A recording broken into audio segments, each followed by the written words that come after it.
Mga pamahiin tuwing undas at ang mga kwento sa likod nito. Tuwing undas, hindi lang pag-aalay ng kandila at bulaklak ang ginagawa ng mga Pinoy. Kasama rin dyan ang mga pamahiin, mga paniniwalang minsan kahit di mo alam kung bakit sinusunod mo pa rin. Sabi nga nila, wala namang mawala kung maniniwala. Kaya ngayong undas, pag-usapan natin ang mga pinakapopular na pamahiin at ang mga kwento kung bakit hanggang ngayon buhay na buhay pa rin.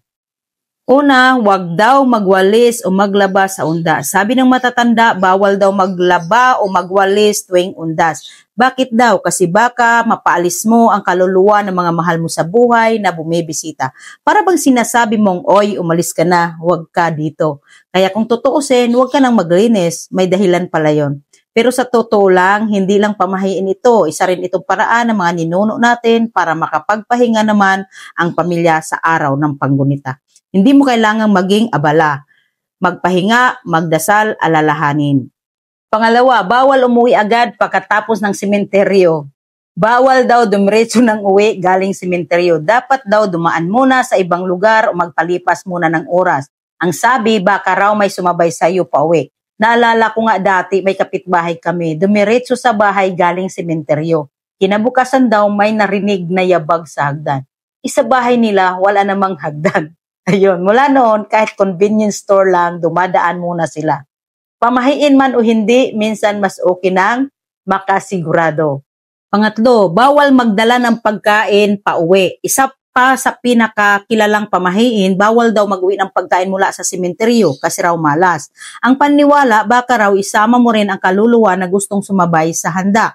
Pero kung isipin mo, practical din ito. Noong araw, karamihan sa handa sa sementeryo nakabuyang-yang lang.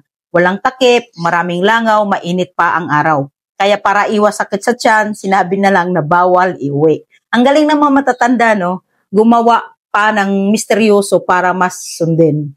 Pang-apat, bawal tumawa ng malakas o mag-ingay. May mga nagsasabi rin na bawal daw magtawanan o mag-ingay sa sementeryo. Hindi raw ito lugar ng kasiyahan kundi ng pag-alala. Pero minsan mapapansin mo may mga pamilya na kahit nasa sementeryo nagkikwentuhan at nagtatawanan. At alam mo, hindi rin mali yun kasi minsan sa gitna ng pagunita, masarap alalahanin yung masasayang alaala. Kaya siguro ang totoong pamahiin dito ay hindi wag kang tumawa, kundi wag mong kalimutan kung bakit ka nandun. Alalahanin, hindi lang iyakan, kundi pasasalamat.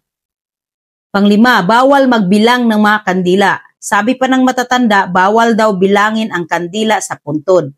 Bakit? Kasi daw parang binibilang mo na rin ang mga susunod na mamamatay.